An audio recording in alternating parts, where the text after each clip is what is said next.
Hi, I'm Dave Lorenz from Pure, Michigan. It's good to be with you today. I wish I could be with you in person, but aren't we all saying that these days? I'm sure we're all getting used to this technology as a way to communicate. It's good for now, but before you know it, the vaccines, as they roll out, are going to start to have their impact, and we're going to be meeting face to face, which I know we're all looking forward to. I certainly am. Just before the pandemic hit, just by chance, I had contacted Annie and said, Annie, I drove through Saginaw. I haven't been through Saginaw in a long time, and I really want to check it out. Can you give me a tour? We were just scheduling that when this all hit. So I can't wait for my tour of Saginaw and the entire area. I thought I'd do today, basically tell you what we're going to do in 2021. But before we get to that, let's take a short little recap of what happened in 2020, how Pure Michigan, we hope, served your needs, at least did our best to do that, and tried to get through this huge challenge that we all called 2020. So I've called this Pure Michigan 2021 Challenge and Change, because 21 is going to be change. Let's hope mostly for the better as we move forward into this new year. As we all know, there were a lot of challenges. If you went to the travel conference last year, you probably heard that we were all kind of preparing for what I thought was going to be a year of stormy weather. We knew about the fact that we had no Pure Michigan funding. That was a big issue. We knew that we had these high water tables and all the horrible water issues, and you certainly had some of the really bad effects of that. And, people started to talk about this whole COVID thing, coronavirus, and what was that? Was it going to affect our industry? Well, it sure did. As we all know, the travel industry has been hit, harder than any other single sector of the travel industry. So we felt that as the COVID hit and we were all kind of being kept in our homes, it was a presidential year. So, of course, all that animosity and distrust that was starting to be noticed, we felt that we should use the brand to bring people together. We felt that that would be the one thing that Pure Michigan could really do, is help to unite our state. So to start that, we started to collect virtual experiences. We reached out to everybody saying, listen, if you have virtual experiences, live cams, things like that, let's share that in one big portal on michigan.org and get people traveling in their mind, at least getting them to dream and to plan about travel as soon as they were allowed to. And before you know it, we were allowed to get out there, but we needed to still try to encourage unity. This political year was just as damaging to us as COVID, I believe. And so we felt that we would use the brand. It might help to remind people that, yes, we're people of two peninsulas, but we are one Pure Michigan, and we needed to act that. We need to encourage each other to act like that. So we asked some folks out there in the media world, billboard companies and TV companies, and we just basically said, listen, we have no money. We could put together some creative. Would you consider posting it, putting it out there? So some billboard companies posted these boards. Some TV stations also gave us some free time. And so we created a couple of ads. I thought I'd show you one. Interesting enough, the voice of Tim Allen you're going to hear was from a radio ad that he had recorded years before. We had no contract, no budget with Tim, so we couldn't use him in any new recording. But this is what we put together, and we were able to share because of the generosity of some TV stations around Michigan. Some places make us feel like we instantly belong, where the first thing we feel is the calm. We just feel at ease. And the only rule is to just make it up as we go along. Exploring world-class shipwrecks or pulling up a chair at the local restaurant to share our stories. So let's go to the place that invites us to make it our own. Our place in Pure, Michigan. That was our way just to say, listen, it's difficult, challenging what we're going through. It's going to get better, and we knew it would. So then, where do we go from there? Where do we go from just inspiring people to travel at the appropriate time and to think positively about the future? We felt that we needed to then start to re-engage the traveler, get them to think about traveling, but get them to do that in a safe way.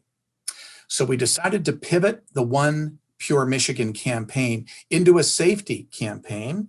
And we developed the Pure Michigan Pledge. This is a pledge that we asked everybody to take. We're still asking people to take, all the things that we all know to do now. Wear a mask, keep your hands clean, distance, stay home when you're sick, things like this.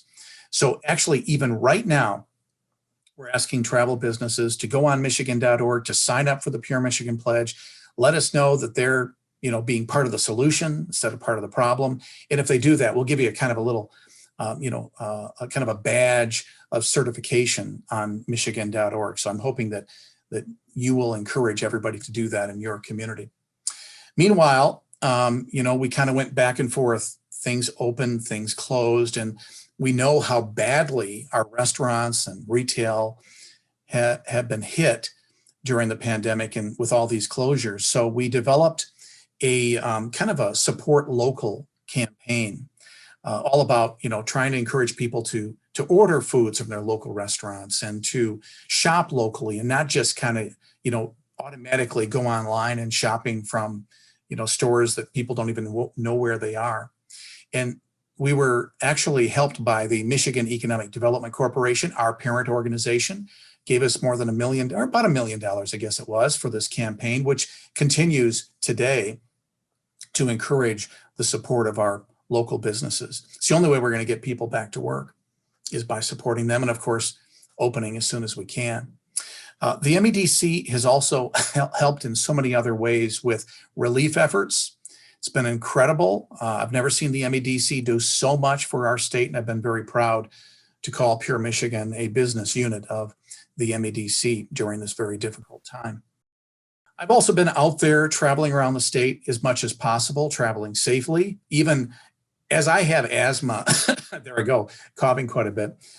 I've been trying to get out there as much as possible, traveling safe, showing that you can travel safe. And I've been out with the Under the Radar crew. So Tom Dalton, Jim Edelman, and I have been out there recording segments that we've been posting online and on the website and such. So we were actually in your area, I think it was in the fall. We were at the city market. We were also at the Tridge and with Dow Gardens. Thanks to Michael for helping us out in coordinating those efforts. And I'm sure we'll be back. Also, Dow Gardens, just incredible. I can't say enough about it. I talk about it all the time. I just love it. You guys do such a great job. Now, here we are in wintertime. The good news is that we do have some budget. We have $15 million, which this year we are putting to work rather rapidly. We started the winter campaign with just over $1 million budget. We're trying to encourage people to travel right now at wintertime. We need to support those winter businesses, those resorts and such. And I got to tell you, it's working. People are going to the resorts. They're doing it in a safe manner. People are checking before they go. They're knowing before they go. I'm really impressed with all that I've seen so far. Here's that ad, just in case you haven't seen it yet.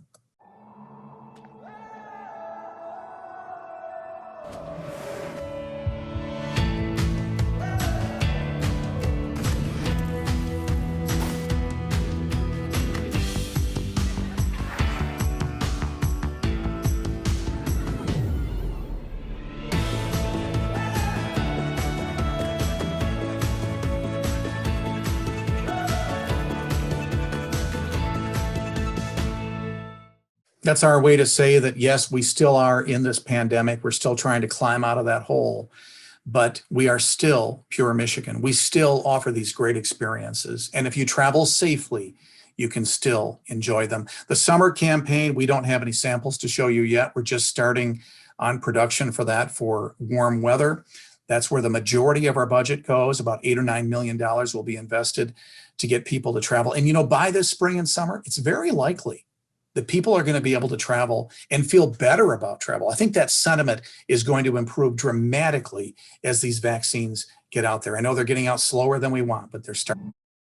So we'll do our best. And one of the things we're going to try to do is to encourage people to check out some of the lesser known areas. We're hoping to get them to our better known areas as well. I'm hoping that because our urban areas are going to be the hardest hit, people are going to feel more comfortable going to nature areas, natural areas with great open spaces and a lot of nature around them. So I'm hoping that by pulling people into these nature areas that we're best known for, we'll be able to also encourage people to check out our urban areas at the same time. As we've dealt with all of these challenges, it's important to realize that our other important agenda items are still important and we can't forget about them. So you're going to soon hear more about Travel Michigan's efforts to provide more information on accessibility for the disabled traveler. I'm hoping we can get that done, and that's our plan.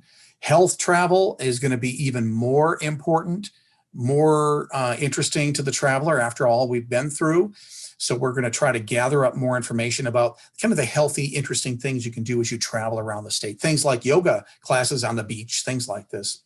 Pet travel, I think, will be even more important in 21 and beyond because, hey, we've been with our family, our pets, working from home so often. If they weren't a very important part of our family before, they sure are now. And we're going to want to travel with them more than ever. So we need to be more open to that opportunity. Multi-generational travel is going to change a little bit. You know, we've been hearing about grandparents bringing their grandkids without the middle generation there who have been working. Well, now the interesting opportunity is going to be all those people who will now be working from home, working virtually. They're going to be able to travel and work vacation. Instead of going on a vacation from work, they're going to be able to work and vacation. So we need to capture those people, make sure they know they can still get to many places around Michigan, have these great times, but then work virtually and then enjoy their time with their family. And there'll probably be some virtual travel available for kids as well, even going to school. And then the last thing on this slide is a reminder. I expect to have some new conversations about funding for Pure Michigan, for our local DMOs. It's important that we really start to consider new options as general funding just isn't going to be working for us. So we're working with $15 million this year. We're thankful for that. That's less than half of what we've had in the past and what we need. So it's important we work toward finding a better solution. Just before the pandemic hit, we had the travel conference, and I played a little video at the end of my presentation. I had no idea how prescient that would be. I thought I'd show you that today. Watch and listen to the words. And I think this will give you an idea of where we need to go this coming year. We live in a time full of challenges. But challenges are what built this brand in the first place. Pure Michigan was born at a time when people needed to be reminded of what's really important.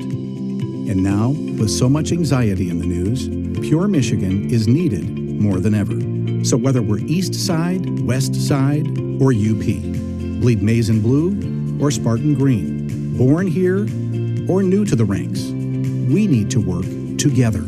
This is the state that created travel for everyone, that got America moving, discovering. So let's be ready for new trends and new thinking, and get ready to welcome today's travelers from all ways of life. And let's work to make sure Pure Michigan is welcoming, available, and accessible for all. So let's open our shops, hotels, and communities, but mostly our hearts. 2020 is the perfect time for one vision to bring together this amazing state. I'll only change one thing in that video, and that is that 2021 will be the perfect time for Pure Michigan and for your efforts to really take hold and to make a difference in this coming year. You know, the hardest times, I think, are kind of still ahead of us in some ways. It's going to be more important than ever that we make it clear that all are welcome in Pure Michigan. All are welcome in your region and all throughout the state. So I ask you to please continue doing what you've been doing so well, making people know that they are welcome to the Great Lakes Bay Area. They are welcome here in Pure Michigan. Hang with us or we hang apart. You know that old line. We're going to get this done. We're going to, even with the less amenities with restaurants and retail so damaged, it's going to take a while, but we're going to get this done. So I want to thank you for everything that you've done so far and for what I know you're going to do in 2021 and beyond. Have a good day.